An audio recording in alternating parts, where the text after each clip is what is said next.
Bueno, vamos a dar paso a la última conferencia que todos estamos esperando. Lo va a acompañar y lo va a presentar al profesor Adolfo Alvarado Belloso, el doctor Richard Gallego, se me cruzaron los profesores, Richard Gallego, que es el presidente de la Cámara Federal de Apelaciones de General Roca, alumno de la maestría de Derecho Procesal de la Universidad de Rosario.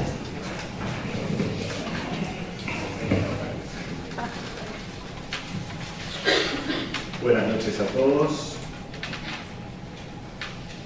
En primer lugar, nos desobliga agradecer la deferencia que ha tenido la organización de estas jornadas, delegarme la tarea de presentar al doctor Alvarado Belloso. Hago esta aclaración porque la presentación, tal vez, no quiero restarle valor al resto de los participantes, pero tal vez del participante de mayor entidad e importancia en unas jornadas está reservado para aquellas personas que se han encargado de la tarea de armar las jornadas. Por eso también agradezco la renuncia de aquellas personas que tenían ese privilegio. Pero lamento expresarle a la organización que tal vez no pueda cumplir correctamente con la tarea encomendada, o por lo menos no hacerla de la forma habitual que se hace la presentación de un participante en el ámbito académico. Y ello por cuanto, con relación a Adolfo Alvarado, para utilizar una frase jurídica procesal, me caben prácticamente todas las generales de la ley. Y me gusta utilizar en la presentación de Adolfo la palabra maestro más que profesor. La palabra maestro tiene, en lo personal, y creo para muchos de nosotros, un contenido emotivo especial. Cuando uno menciona la palabra maestro, indefectiblemente la psiquis nuestra nos retrotrae a la infancia, los primeros años de escolaridad, y la asimilamos con alguna maestra o maestro que hemos tenido en la primaria, en nuestra época cuando usábamos con los polvos blancos, la importancia que nos ha originado y nos ha producido en nuestra vida. Así que por eso me gusta utilizar esta palabra. Y aclarada esta relación, y vuelvo a repetirles que no puedo cumplir con esta tarea de presentación académica, porque me parece que no interesa la presentación y la descripción de los títulos, cursos, menciones, doctorados, honoris causa, libros, jornadas en las que ha participado Adolfo.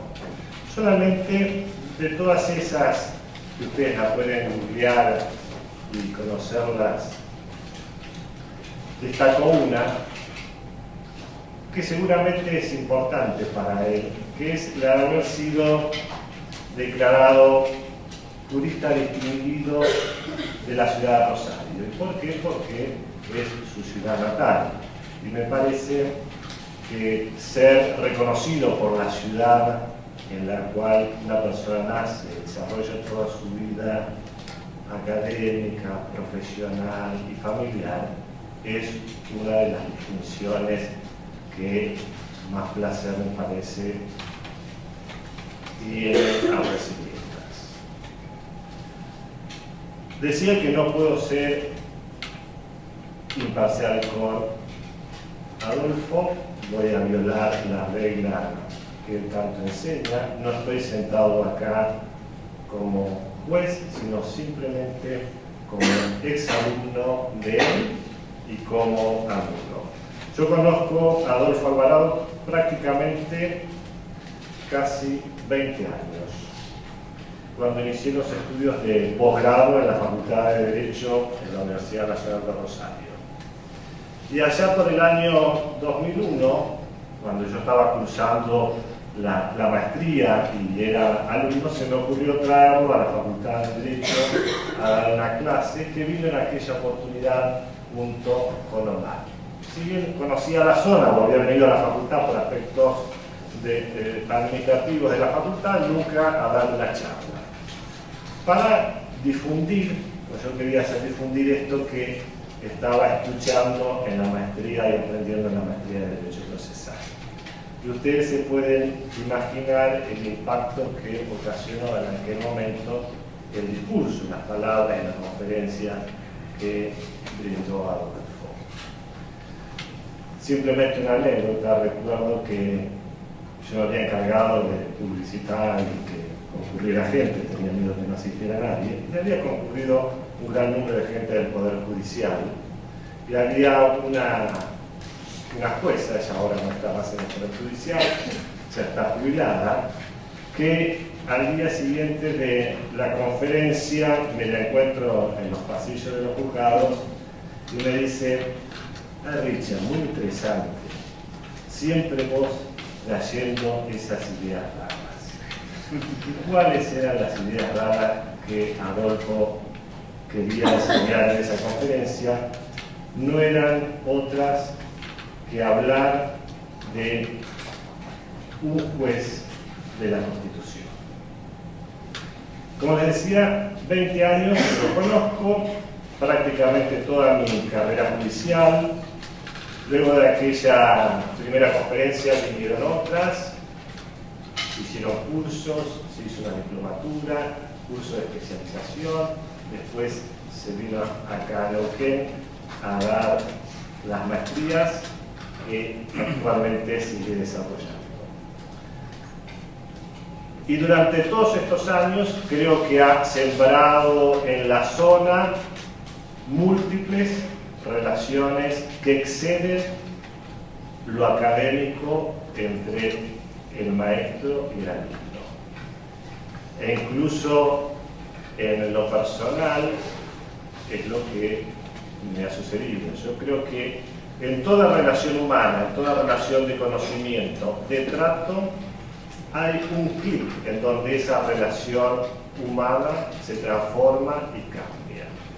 Y es tal vez como un acto simbólico cuando uno a esa persona le abre la puerta de la casa donde uno, y eso es lo que ha sucedido, no solo para que ingrese en la casa de uno, sino también para que se comprometa con los afectos más directos de una persona, que son la familia, la esposa, los hijos, en mi caso personal. Y eso es lo que ha ocurrido con Adolfo. Por eso vuelvo a pedir disculpas a la organización por esta presentación que no tiene nada de académico. Y para cerrar, destacar dos aspectos de Adolfo. Primero, la tarea docente, la pasión personal y envidiable que pone en esa tarea docente. Y segundo, su constante compromiso indeclinable para asegurar el sostenimiento irrestricto de la Constitución, por lo que él habla en materia procesal del proceso de la garantía constitucional, que es la tarea que muchos de nosotros, desde el ejercicio de la profesión o de la función judicial a diario, nos toca vivir. Simplemente para terminar, un simple muchas gracias como alumno y muchas gracias por estar acá.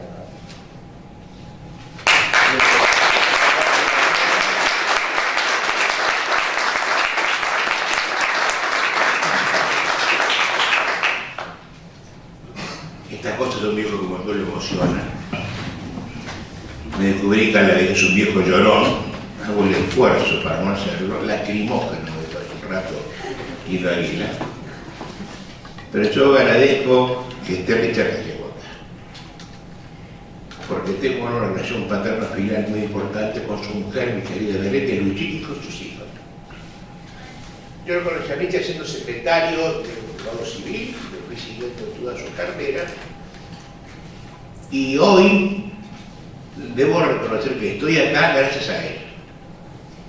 Me trajo acá junto con Mara en el 2001, hicimos esas cosas raras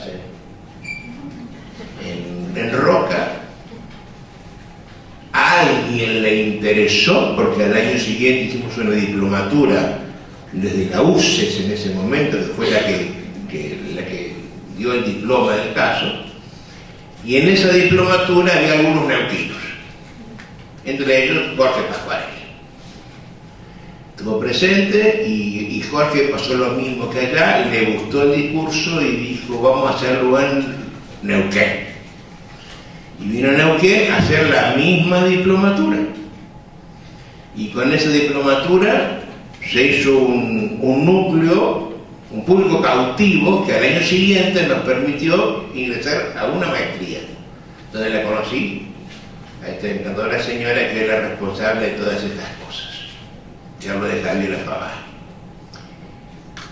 Y hoy estaba almorzando con gente que quiero mucho acá en Neuquén y he descubierto que hace 15 años que vengo ininterrumpidamente a esta ciudad. Mucho tiempo. Conozco a todos sus hoteles, conozco a todos sus restaurantes, a algunos me gustan mucho más que otros, y conozco a la gente de la mañana, de la tarde y de la noche. La gente de la noche, saben ustedes que está siempre a la derecha de uno.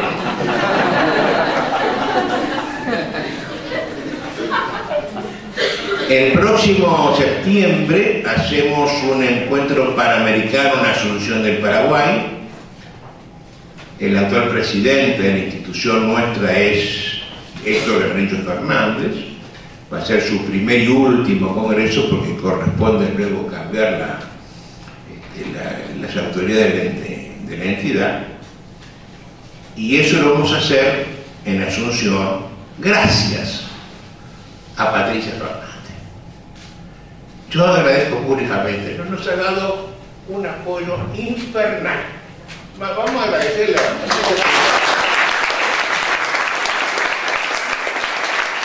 ustedes no saben lo que nos ha regalado para hacer este congreso, que no se hubiera podido hacer de otra manera, ¿no? Así que yo estoy acá muy grato en mi casa, con gente que agradezco, familia, para contarles en este caso, y gracias a la posibilidad que hace 2 meses me dio el presidente Rambó, que me aceptó nuevamente acá, de charlar con ustedes acerca de este proyecto, que quiero explicarles no su contenido, sería imposible, por supuesto, sino el por qué lo hice, el para qué lo hice, y luego qué fue lo que hice. Yo quiero que sepan que entré al tribunal a trabajar como sumariante de un juzgado penal en el año de 1956. Ustedes no habían nacido todavía, estaban lejos de hacerlo. Y a los 2 meses estaba yo viviendo en el juzgado correccional, siendo estudiante novel de Derecho, descubrí que el foro serio e importante, muy pequeño de ese entonces, decía: la justicia está en crisis. Y esa frase crisis yo la tomé siempre con un sentido de meritante, que es lo que hacemos los argentinos, ¿no? Crisis significa cambio, cualquier cambio es crítico, pero nosotros lo tomamos como un cambio para abajo, nos va mal, por eso estamos en crisis. Y eso lo repetí en la década del 60, del 70, del 80, del 90 y hasta hoy. Y cada año dice: la justicia es una crisis terminal, se terminó. Esta corte es la actual de todas las cortes, estos jueces es la actual de todos los jueces. Nunca tanto daño estoy escuchando en todos los foros a los cuales voy. Y tengo la suerte, la vida me puso en ello, de visitar circularmente casi todos los países de América. Colombia, Perú, Ecuador, Uruguay, Chile, una cosa. Y voy descubriendo que a donde voy, la crisis funciona igual. La crisis está en Honduras, en Colombia es terminal, en Paraguay es vergonzosa. Tal vez la mejor justicia hoy la tenga Uruguay, que es un país con características diferentes, con una justicia mucho mejor que la nuestra. Y me he preguntado el porqué de la crisis. Porque he ido viendo cómo se intentó solucionar. Y tengo para mí que nunca nadie hizo un buen diagnóstico del tema. Mire, yo recuerdo que en la década del 60 se duplicaron los empleados. En la década del 70 se duplicaron las secretarías. En la del 80 se duplicaron los juzgados. En los 80 y 90 empezaron a hacerse cosas en lo penal. Cuando ya era imposible que fuera penal trabajara, entonces se destipificó cierto tipo de delitos, algunos delitos se hicieron no encarcelables, se eliminó todo procesamiento, se hizo de hecho un criterio de oportunidad, se inventó el juicio abreviado, se inventó la probation. Eso para evitar que la gente fuera a la cárcel. ¿Cómo se hacía la oportunidad? Miren, cuando yo ingresé al tribunal, lo primero que me hicieron hacer, en ese momento el delito, la agresión culposa del choque era un delito. Y había cientos de choques en ese momento, ¿no? Entonces me hicieron, a ver, el turno de octubre del 55, ponerlos todos acá, ponerlos por orden alfabético, y cuando está todo listo, el batazo y después un cartel que diga, a prescribir en octubre de 1958. Y arriba. Segundo paquete, ¿de cuándo es? Es de enero del 56, a prescribir en enero del 59. Qué fácil que es el trabajo de hacer paquetes y mandarlo a la biblioteca. Y hoy descubro que era una oportunidad tramposa. Elegíamos lo que teníamos que hacer, ¿verdad? Y así se hizo en los últimos 50 años. Así que hoy hablar de criterio de oportunidad para mí es una cosa antiquísima, ¿eh? Lo hicimos siempre, estuviera o no en la ley. Pero ¿saben qué? Lo penal no solucionó el problema delictivo. Sigue habiendo una enorme mora judicial en la Argentina en general. No cargo las tintas sobre nadie. En general, los jueces no dan abasto. En lo civil la mora es mayor. La mora es terrible. Quiero que sepan, por ejemplo, que en la Corte Nacional hay 320.000 expedientes a fallo. ¿Entendieron lo que dice? La Corte con 5 miembros tiene más de 300.000 expedientes a fallo. ¿Ustedes creen que alguna vez podrán fallarlo? ¿Alguna vez? Y un día me pregunté, ¿no será que el problema no está en el número de empleados, no será que no está en el número de jueces, ¿no? Sino en otro, en lo que estamos haciendo? ¿No será que el problema de la justicia está en con qué sistema opera? En los años 94, no sé cómo, en la provincia de Buenos Aires se instrumentó un código procesal penal de tipo acusatorio. Y eso fue un quiebre en la justicia de la provincia de Buenos Aires, que es caótica. Con millones de habitantes, con millones de delitos. Y empezó a funcionar mejor. Pero se puso a cargo de los jueces de los juzgados de garantía y de las cámaras de garantías a viejos jueces de instrucción. Cuando se arma la planta judicial, estos jueces que desaparecen les cambian la competencia. Quien instruía ahora pasa a ser juez de garantía. A mí me pareció que eso no era correcto. porque no puedo yo cambiar las cosas con un giro copernicano de 180 grados sin prepararlo previamente al jugador. Tengo que explicarle cuál es la filosofía, la ideología, la política, el sistema y la técnica de un sistema que nadie lo conocía. ¿Por qué nadie lo conocía? Porque la gente de mi edad, que ya somos irrecuperables, como dijo Guido, nos formamos en el sistema inquisitivo. Yo estudié para autores inquisitivistas. Todas las leyes argentinas son inquisitivistas, porque provienen todas de las leyes españolas del siglo XIX. Para colmo, los proyectos que se han hecho ley siguen todos el sistema inquisitorial, donde el juez es un investigador. A mí se me hace necesario, para poder explicarles lo que resta, que ustedes sepan qué es un sistema inquisitorio y qué es un sistema acusatorio, porque en esto voy a recalar para llegar al código. Cuando desaparece la fuerza, el uso irracional de la fuerza para solucionar conflictos intersubjetivos de intereses, se inventa un sistema en el que dos antagónicos y naturalmente desiguales, uno siempre más fuerte que el otro, discuten, dialogan, no monologan, uno detrás de otro, sino que dialogan ante un tercero, que al principio fue el padre, el jefe de familia, y hoy es un juez de derecho.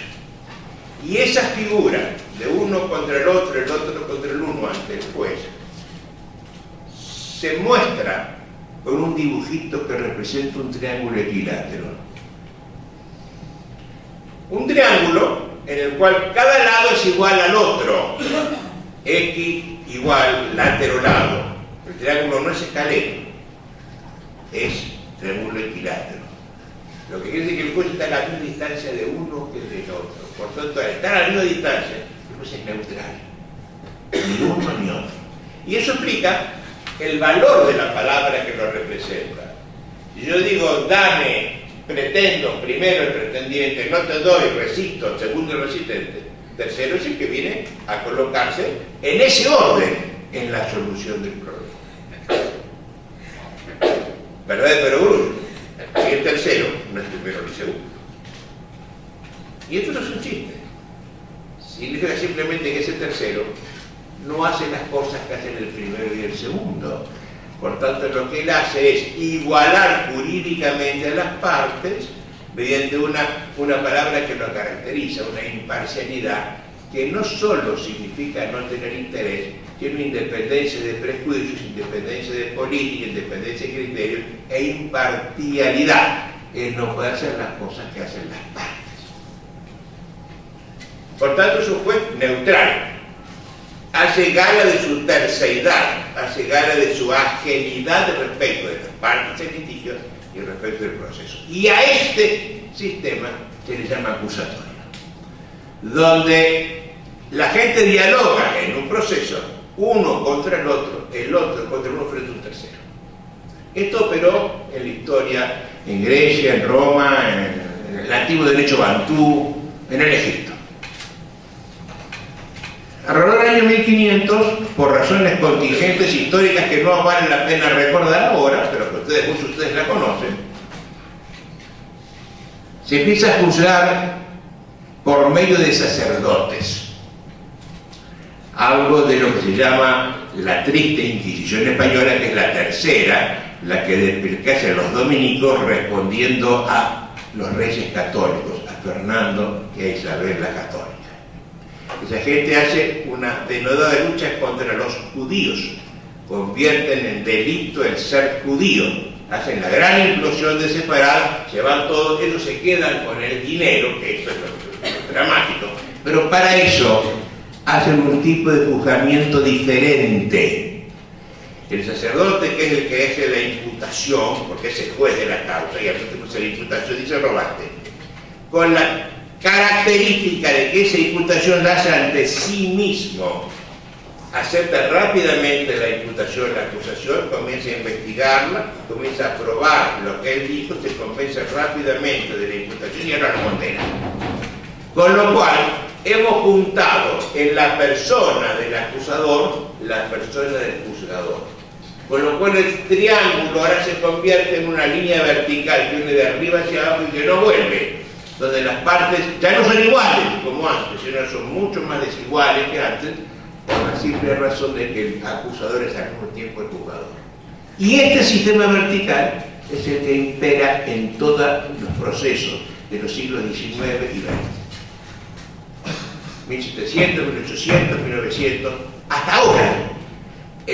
El proceso, este código ecuatoriano, que no sé cómo puede llegar a un público jurídico culto como Neuquén. Ecuador no va a ser nosotros el código, pero por amor de Dios,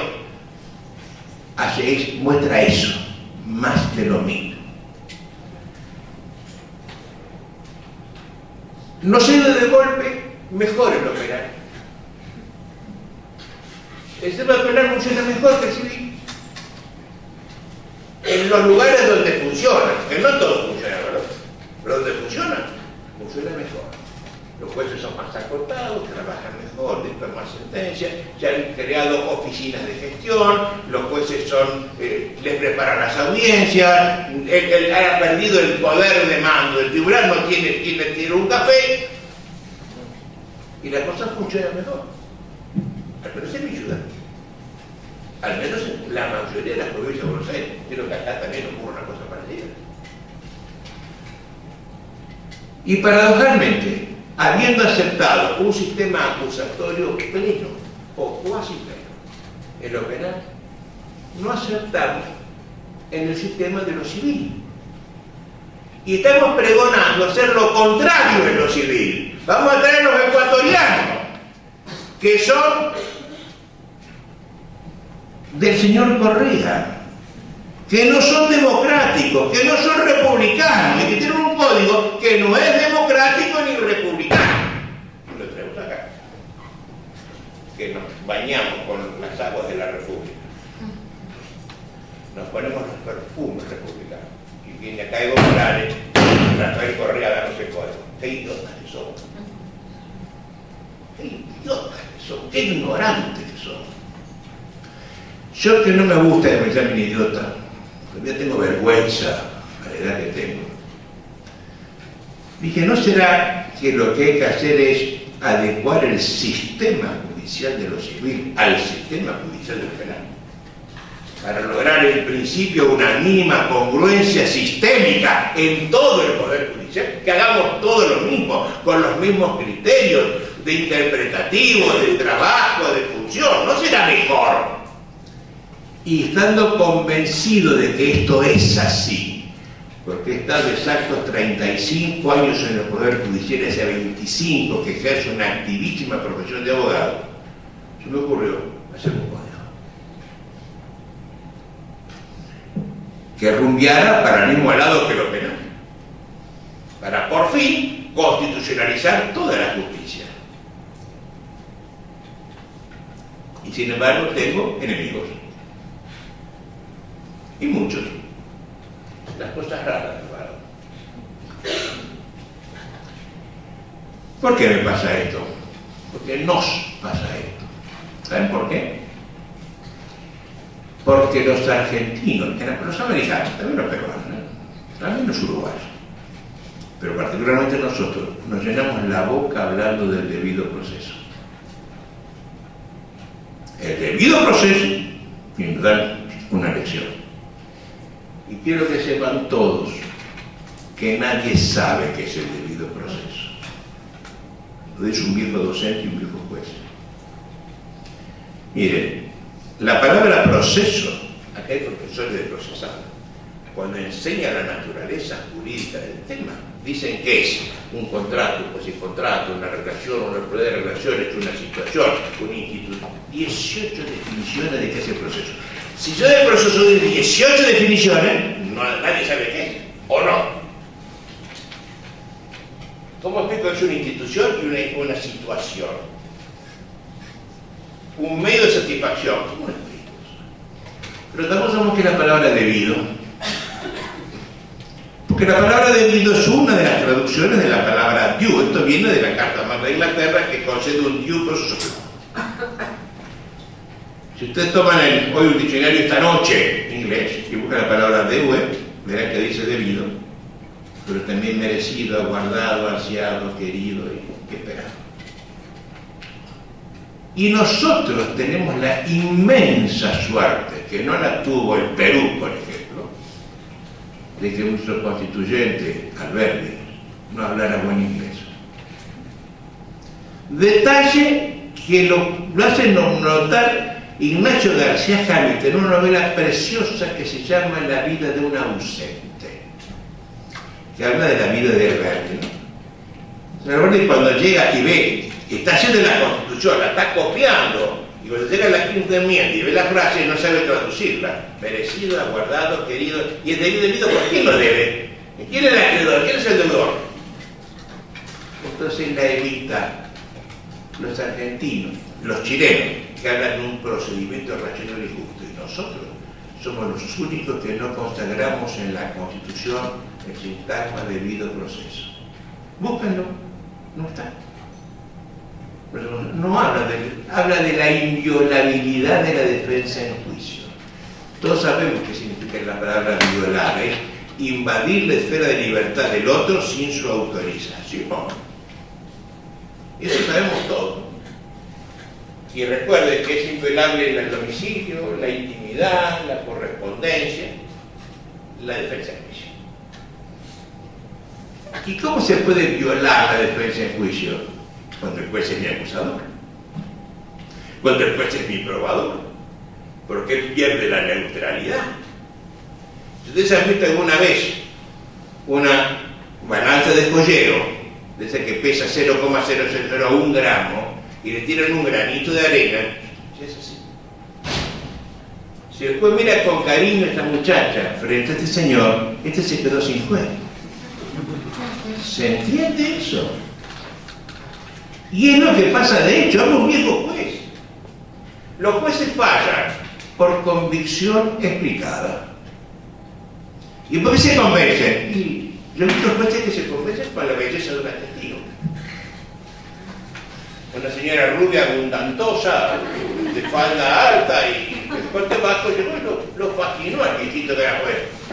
Después votó a favor de la parte que el testigo estaba. Y uno acaba de decir que la sentencia se hace después emotiva. Y esa es la verdad. Ustedes creen por dar. A ver, en este caso, y miren, no, la decisión se toma leyendo la causa, la justificar. Es al revés. Si algún juez lo hace distinto, yo querría saberlo para poder explicarlo y mostrarlo como un ejemplo paradigmático.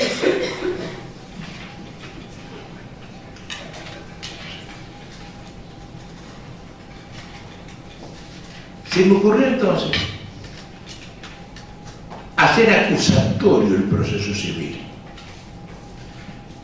Y para eso tenía que romper el esquema procesal. No hacer lo mismo que hacer los otros códigos, sino encarar una forma distinta, explicar quiénes son los sujetos del proceso, explicar qué hace cada uno. Y se me ocurrió además que era imprescindible que un código tuviera definiciones. ¿Ustedes han visto que todos los códigos definen menos el código procesal? La hipoteca, el derecho real de garantía, es una definición. La ley dice que es la compraventa, dice que es el homicidio, lo define el que matare, pone el verbo que si se activiza, esta es la definición del delito. El tipo penal es una definición. Y el código procesal que tenemos no define nada. Toma la palabra acción, sentido de acción, pretensión y demanda. Jurisdicción como competencia y competencia como jurisdicción. No da los requisitos exactos de cada cosa. Hace que las causales de recusación sean restrictivas y de interpretación restrictiva, por lo cual quedan casos que claman al cielo y no están en la ley. Es decir, las leyes están hechas no para el pueblo, sino para los jueces. Y este es el drama que yo trato de explicarle a mis alumnos de maestría. El proceso no es un trámite. Alguna vez me dijo, yo estoy inteligente, son ustedes que hacen una maestría de un tramitecito. No es un tramitecito. Detrás de esto es una filosofía profunda. La idea del proceso nace en la historia como autolimitación al ejercicio del poder. Cuando los varones sajones se le paran a Juan sin tierra, hartos de sus apetitos de toda índole, particularmente crematísticos, dicen que le dicen: Majestad, cada uno de nosotros en lo personal es igual a vos, por lo menos, pero todos juntos somos más que vos. Flor de revolución, ¿no? Aristocrática de la revolución. De eso se dice él frente al temor que tiene, los que tienen la tropa, los que tienen los dueños de la gleba, los dueños de la tierra, los que le dan el tributo. El rey tiene miedo y les emite la Carta Magna de 1815. Que la gente dice una constitución y no lo es. Es simplemente un pacto de convivencia entre el que ejerce el poder y el que lo sufre. Y en ese pacto, Juan sin tierra les dice: les prometo que yo, que hago la ley y que la administro, que hasta hoy la aplico, dejo de aplicárselas a ustedes. Y en lugar de ser juzgados por mí, rey, van a ser juzgados por 25 pares, origen del juicio por jurado. Y para que se entienda el tema, los ingleses hasta el día de hoy son muy amigos en fallar en equidad. Muchas veces no tienen ley, se manejan los temas de precedente. Y entonces por primera vez le dicen: y tendrán que ser, ustedes perderán la vida, la tierra o la libertad, solo si está vigente una ley anterior al hecho del proceso. Frase que aparece en nuestra Constitución. Ley anterior al hecho del proceso. Esa fue una limitación que el propio rey hace así. Y lo cumple. Y lo cumple bastante acabadamente, porque se mete con otras cosas, pero no con eso. Yo le decía en la maestría de ayer a la tarde, yo soy muy amigo de ir al cine. Y habré visto 10.000 películas de juicio, igual habrán visto ustedes. Y les pregunto: ¿quién ha visto alguna vez una escena de una película inglesa, norteamericana, neozelandesa, australiana, india o canadiense? Oíse como lo. ¿Quién ha visto a un juez preguntarle algo a un testigo? Díganme qué película. De nuevo, yo soy el juez. Ahí está el imputado, ahí está el fiscal. Un momentito, calle la boca todo. Testigo, mírenme a mí. Díganme lo que yo solo entendí. ¿Quién vio esa escena? Nadie. Si esta escena aparece en el mundo, el preso se cae por nulidad en el acto, se va el juez idiota, se va a su jurado y arrancamos otra vez seriamente. Los jueces no se inmiscuyen en el pleito. ¿Y qué hacen? Dirigen el debate. ¿Cómo lo dirigen? Cállese la boca, conteste, al lugar, no al lugar, por el lado. Eso es dirigir el debate. No meterle el dedo en el ombligo a ver si tiene tierrita o no. ¿Qué es lo que hace nuestro juez? Nuestro juez. Juez de trabajo, juez de menores, juez de penal, todos. El juez civil. ¿Ustedes creen que si nosotros manejamos la idea de inviolabilidad, el juez puede hacer eso? ¿Cuánto tiempo pierde el juez haciendo las cosas que le pide el sistema inquisitorio? Estar presente en la audiencia. Usted sentencia de dictar de acá 4 años. ¿Para qué estuvo presente en la audiencia? ¿Se va a acordar de 4 años? Al día siguiente se transigió. El tiempo que el juez perdió dirigiendo la audiencia no lo recupera nunca más.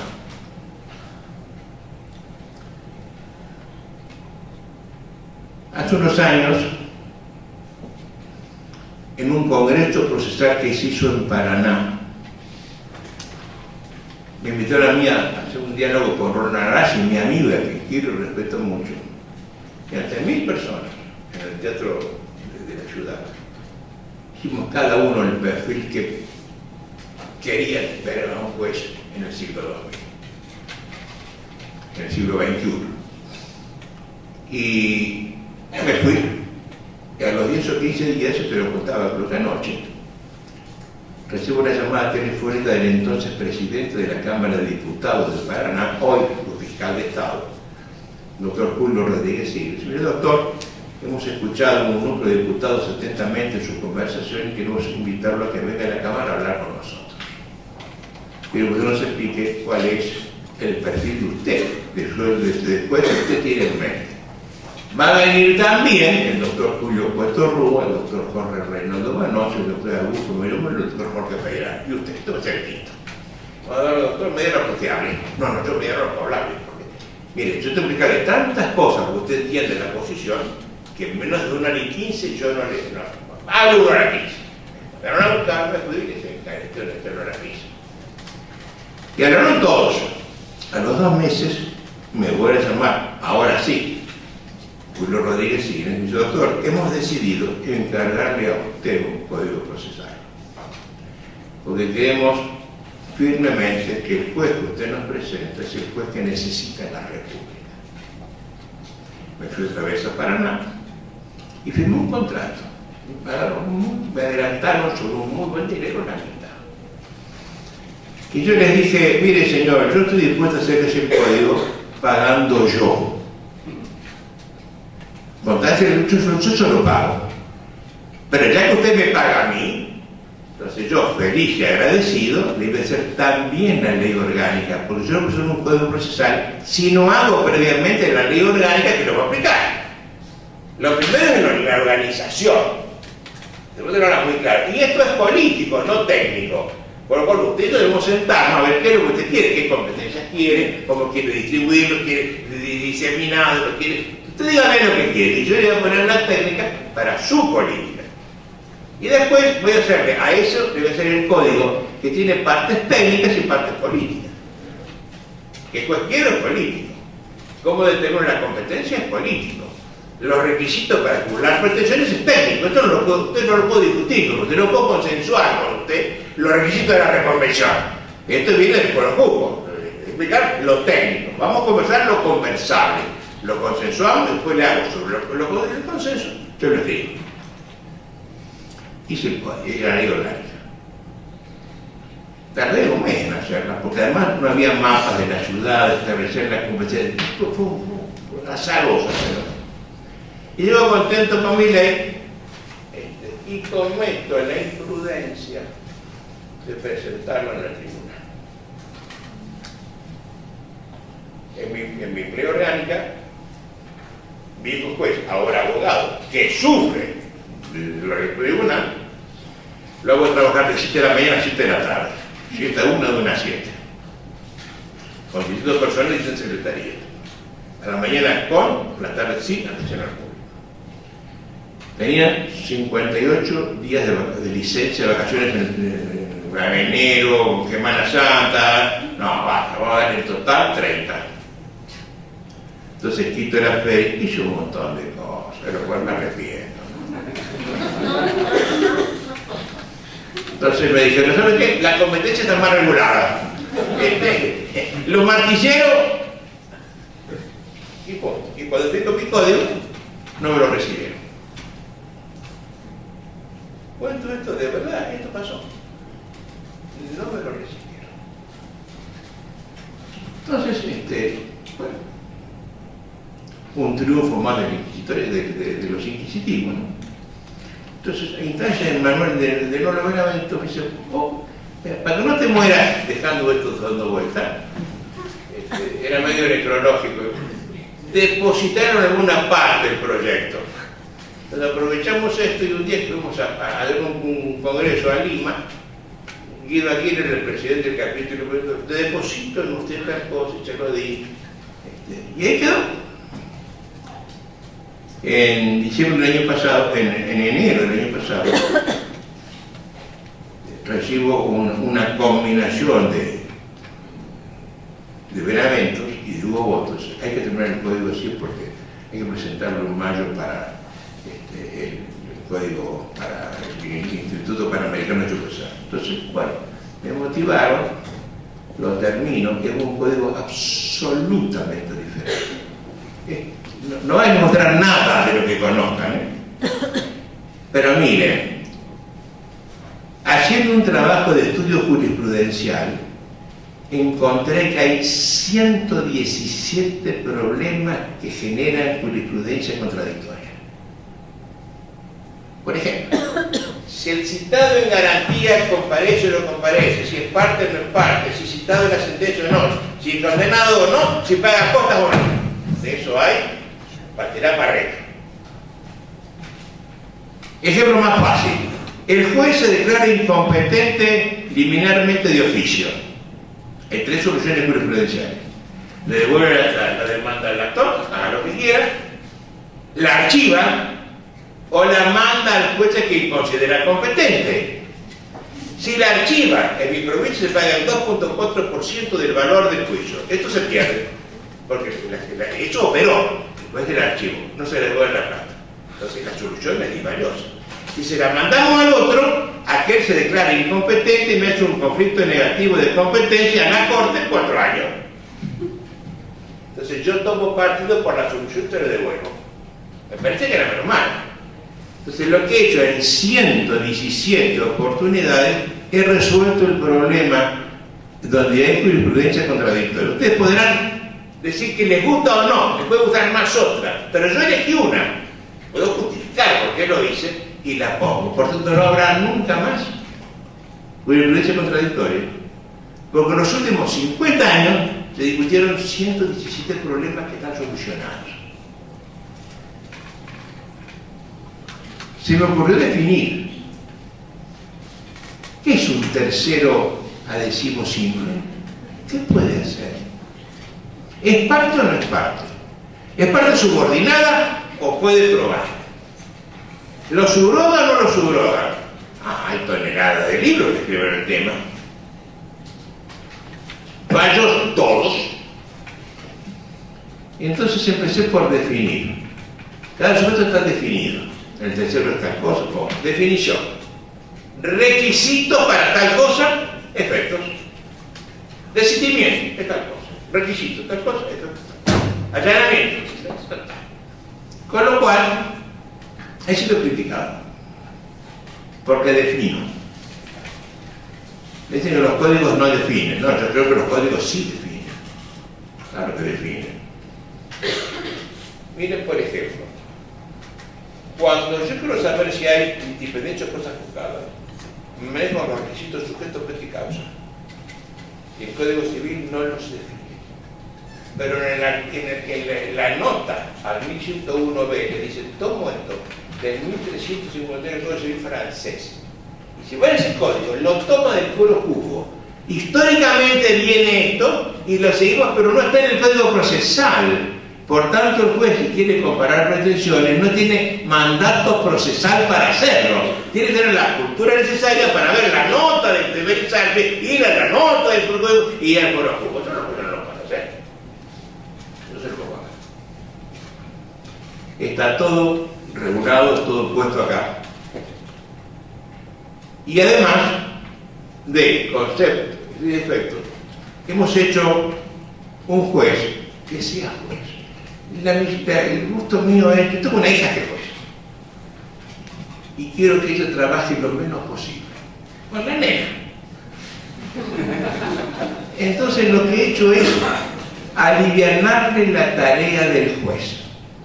El juez acá no provee más, no regula honorarios, no regula despacho, simplemente sentencia. Le hago mucho más grata la vida del juez. ¿Y quién hace todo eso? Personal de secretaría. Hay un director de debate, una oficina de gestión, y el juez que hace sentencia. Simplemente el juez no hace más que sentenciar. Pero además, trato de hacerle grata la vida al abogado. El doctor Ramón, su profesión es insalubre. Porque además, a usted que litiga, el ritmo de su trabajo se lo ponen los otros. Un abogadito que lo tiene usted entre ceja y ceja, le mete una cédula el lunes, uno el martes, uno el 24 de diciembre, uno el 30 de enero, de diciembre, y usted se queda sin pito, sin matraca, sin fiesta y sin champán. porque le mandaron un traslado de 4 horas el 24 de diciembre. Eso conmigo se termina. Los traslados comienzan todos el lunes siguiente de la notificación. Y los plazos son siempre 5 días. Todos son 5 días. No puede ser que sea 2 días, 3 días, 48 horas, 5 días. Y si además no es importante, sea múltiplo de 5, 5, 10, 15, basta, hasta llegamos. Y lo que pretendo es que el abogado trabaje, que no sea insalud, que no se enfermen trabajando. Yo he hecho un estudio de qué se mueren los jueces, cuando yo era juez, de qué no me tengo que morir yo. Pero ahora que soy abogado y vivo el estrés de la abogacía y lo vivo profundamente, he descubierto que el mismo estudio que hice para los jueces, hice para los abogados. Descubrí hace 15 años que los jueces no nos moríamos de osteoporosis ni de cachos plantales, por ejemplo. No. Los jueces se mueren de infartos de miocardio, de derrames cerebrales y de úlceras sangrantes. Las 3 producidas por el estrés feroz que es cada ser juez o ser abogado. Cuando un juez penal manda a una persona a prisión perpetua, ¿ustedes creen que va a comer un asadito el domingo y duerme tranquilo? Cuando yo que fui juez de familia, 4 años de mi vida, que saqué a la mamá, un chiquito de 3 años que estaba retosando con ella en la cama con un señor que no era el papá, y se lo saqué en el acto y nunca más se lo di. Yo no dormí durante 15 días por sacarla a su mamá, un chiquito de 3 años. Me dijeron que era lo mismo. Después tomo la decisión en la soledad de la noche. Podrá consultar con quien quiera, pero poner sí o no, lo hace el juez solito su alma y firma. Y eso trae consecuencias disvaliosas para la salud de cada uno, sépanlo. Hay veces que la solución no gusta y hay que tomarla. Y cuando se toma, el que se daña es el propio juzgador o el propio abogado, que mal pierde un pleito. Que le sacaron del buche lo que habían ganado porque hoy le cambió las cargas probatorias sobre el texto de su dinamismo. Tenía ganado y lo perdió. ¿Quién te gana el juez? El juez. Cuando esto ocurre, hay que buscar una solución en los códigos para que los jueces, los abogados no se mueran de este mal tan terrible que es el ejercicio profesional. Yo le escuché con toda atención a la doctora Clerici. Usted tiene razón en cuanto a los plazos, pero quiero que sepan que el primer hacedor de la morosidad es el propio abogado. Le tiramos la culpa a los jueces, que también la tenemos cuando somos, pero también el abogado. ¿Saben por qué? Porque el abogado está mal retribuido. Y entonces para vivir razonablemente, darle de comer a sus hijos y tener un mes de vacaciones, tiene que tener un número de asuntos que no puede buenamente llevar. ¿Cuántos préstamos lleva Benavente? Le pregunté yo ayer, de un estudio jurídico importante, 1200. ¿De qué es un estudio que lleva 1200 préstamos? Un estudio para razonablemente vivir y tener 200 asuntos. Menos 200 van a hacer otra cosa. 200 asuntos. El día tiene 20 días hábiles. Tiene que ver 10 asuntos por día para que él vea toda su cartera en el mes. Pero más tiene que ir al tribunal, contestar excepciones, atender el teléfono, tratar de cobrar para comer esa noche, pelearse con el secretario, hacer las colas en las mesas de entrada, en la propiedad. No hay tiempo material para hacerlo. Y me quiero ver mi día expediente de hoy, llegó el cliente que debo dar explicaciones, o quiero sacarle un peso para comer esta noche. 200 expedientes de un abogado no lo puede llevar. Entonces, ¿qué hace? No los ve todos los meses. Hará los viejos abogados. Y de golpe, hace 6 meses no ve este asunto. Y me cae en la cabeza, por la cabeza con la caducidad, que es una cosa perversa. Usted es un instituto fascista, la caducidad, ¿no? Yo, por supuesto, acá lo elimino, ¿no es cierto? Lo elimino. En rigor, no puedo menos que dejarlo porque a los jueces les gusta, pero luego funciona de tal modo que deja de ser la sociedad lo perverso que soy. A favor de los jueces que he hecho en este código, eliminé la absolución de posiciones. Una sola vez se hizo en la Argentina una comisión, supercomisión, 25 personas. Una sola cosa hicimos reformando el código en la época de Menem: eliminar la absolución de posiciones. ¿Por qué? Porque es notablemente inconstitucional. Si a mí un juez me pregunta, ¿usted es Alvarado o no? ¿Usted está acá? No. ¿Usted vive? No. El conflicto catalán al juez y no puede decirme nada, porque no estoy obligado a declararme contra él. Sin embargo, si yo llego tarde, me tiene por confeso. Si no voy, me tiene por confeso. Si miro un papelito, me tiene por confeso. Si dudo, me tiene por confeso. Es decir, si yo, pudiendo hacerlo más, que es mentir, no puedo callarme la boca, algo huele a poder de Dinamarca, algo está mal. Pues me parece que es inconstitucional, ¿no? Y en eso, desde bueno lo paramos, coincidimos todos. Y el proyecto de Menem, que después no fue ley, se subsanó. Entonces yo lo saqué de acá. Pero organicé un sistema muy lindo. Yo ofrezco la Comisión de Benavento y él es libre de decir que sí o que no. Pero si dice que sí, yo también tengo que hablar. Y los dos bajo juramento decir verdad como son testigos en causa propia. Y a no mentir. ¿Quién lo va a hacer? El que sepa que puede hacerlo, ¿eh? El que sepa que puede hacerlo. Bueno, de ese tipo hay 40 cosas. Me gustaría que ustedes leyeran el código, ¿no? Porque no es una cosa igual a las demás. Pero quiero que sepan que es un código que coincide con la Constitución. Y con eso quiero terminar. Lo conté esta mañana en la reunión que tuve con los alumnos, ¿no? O ayer a la mañana. Ayer a la mañana. En los últimos años,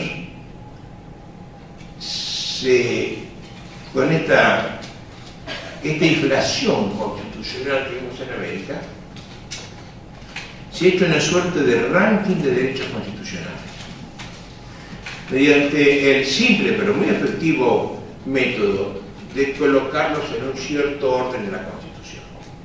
Que así es la cuestión de Nicaragua, la de Colombia, paradójicamente la de Venezuela. No la nuestra. Artículo de Colombia, artículo 31. Derechos que concede la Constitución. 31. Esta Constitución reconoce a la vida como el máximo derecho que otorga este por normativa. Es un derecho constitucional, la vida. Quiero que advierta que la Constitución argentina no trae consagrado el derecho a la vida. Nos dieron un montón de problemas. Entonces dirán, sí, pero el pacto no importa, pero la Constitución no lo tiene. Con lo cual se puede discutir si tiene un valor o no lo tiene. Hoy discutimos si el valor que tiene es iure propio y iure hereditati, y el vereda quien lo cobra, y como no vale nada, hoy un viejito de 70 años, muerto, jubilado, vale mi ciudad 30.000 pesos. Cuando casaron un ciervo en el sur cuesta 200.000. No le dije a los jueces que fijen en depreciaciones, tengan cuidado, porque los yanquis pagan 200 lucas para matar ciervos, vean que por 30 pueden matar viejitos. Van con un autito por la ruta, el viejo salta, patalea.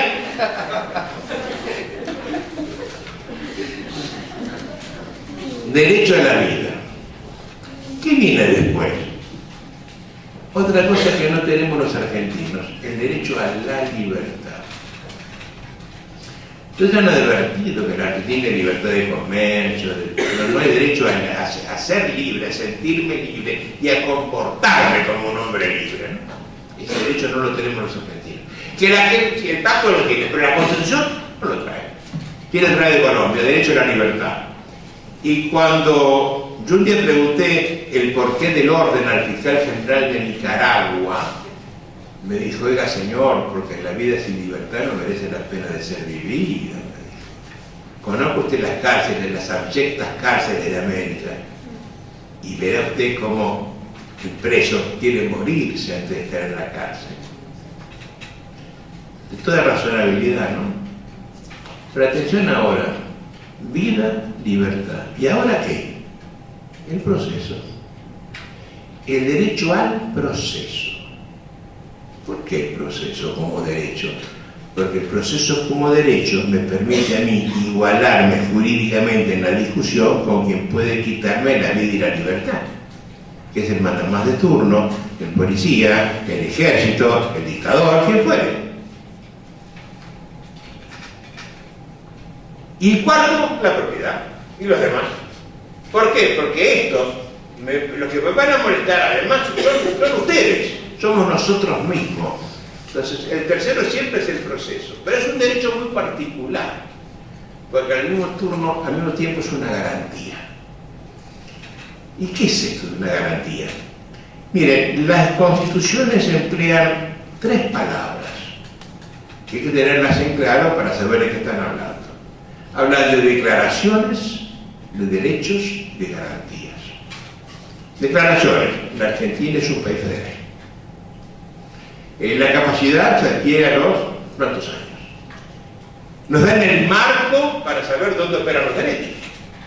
En esta República Federal, yo gozo el derecho a la vida, a la propiedad, a la intimidad, etc. Los derechos. ¿Y qué son las garantías? Los medios que pensó el constituyente para que el hombre de a pie, como nosotros, pueda, dentro del marco de las declaraciones, hacer valer sus derechos. ¿Ante quién? Ante el último garante de todo esto, que es el juez de derecho. ¿Y cuáles son las garantías? El acceso a la justicia, que es proceso. El control de constitucionalidad, que es proceso. El habeas corpus, que es proceso. El habeas data, que es proceso. Y el amparo, que es proceso. Si bien lo miran, las garantías es una sola. El proceso. Por tanto, en mi tercer derecho constitucional en la actualidad, me da pie a mí para utilizar la única garantía que tengo, que es ocurrir al Señor, que va a ser mi garante, en otorgar certeza al derecho y en otorgarme los derechos, y reconocerme los derechos que me otorgó la Constitución. Y eso solo se logra por un código acusatorio en lo civil, no por un código inquisitorio, como se logra de esta manera en lo penal. Con un juez que es juez, que asume su papel de juez y que no lo subroga al fiscal y no lo subroga al defensor. Y el fiscal no lo subroga al juez y el defensor no subroga. Nadie subroga a nadie. Cada uno juega su propio rol, su papel procesal y hace valer su función. Y nadie se confunde. Como le decía Andrés Repeto, que eran otras cosas que siempre nos han preocupado.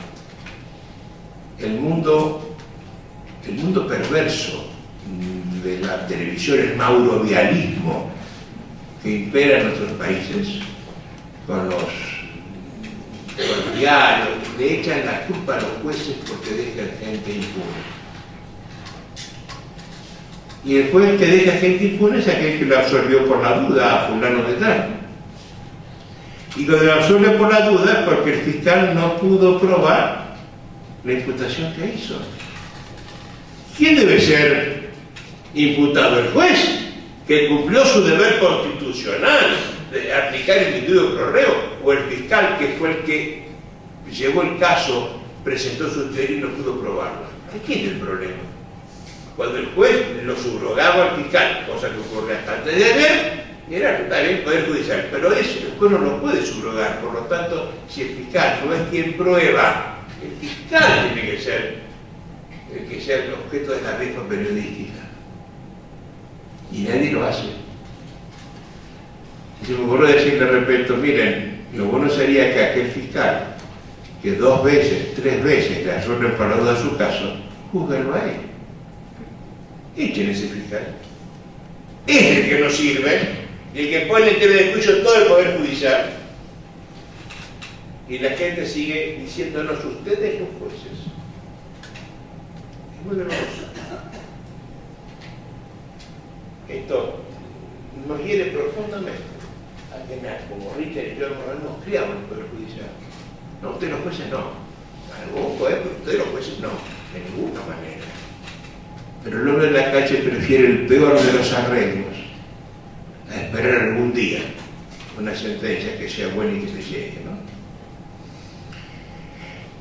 Yo he dejado este proyecto en el Colegio de Abogados, lo tienen acá en varios lugares. Me gustaría que está además en internet, lo googlean, aparece, lo pueden bajar, lo pueden leer en la máquina. Me gustaría que alguien lo leyera para ver, para convencerse de que esto puede solucionar la vida de los jueces, solucionar la vida de los jueces y solucionar sobre todo la vida de los abogados. Que podamos por fin los abogados ver crecer nuestros hijos, comer los fines de semana con nuestra familia y bueno, ver un partido de fútbol, cosa que hoy no se está verando. Eso es mi deseo, el voto que hago para que Neuquén, que se merece una justicia como la que quiere tener, no siga todavía a la deriva. Yo hace 15 años que vengo acá y 15 años que están a los tumbos en los procesales. Y yo conozco han tenido 4 proyectos, yo concurrí a bajar 3, espero bajarme el 4. Pero miren si no tienen ustedes alguno, si esto no les puede servir, ¿no? Si no sirve, tírenlo. No soy necio, pero si les sirve, ojalá que lo aprovechen. Ese es mi mejor deseo por la gente de Neuquén, a quien sigo queriendo con todo el corazón. Chau a todos.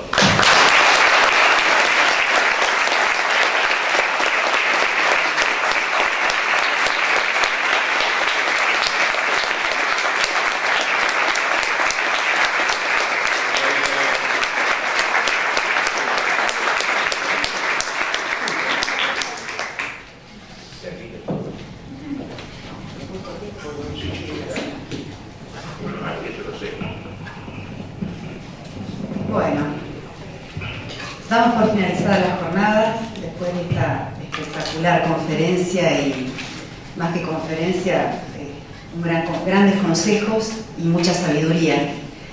Y bueno, un agradecimiento a todos, a los que nos acompañaron estos 2 días y a los que vinieron a escucharlo al profesor, al maestro.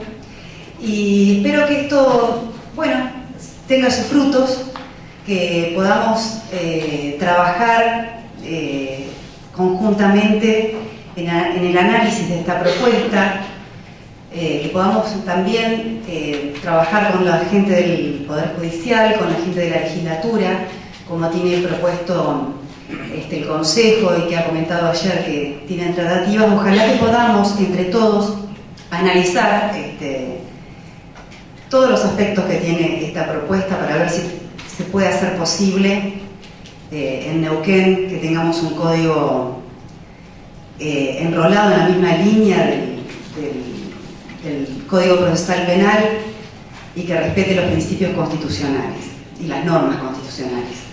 Bueno, buenas tardes a todos y hasta la próxima.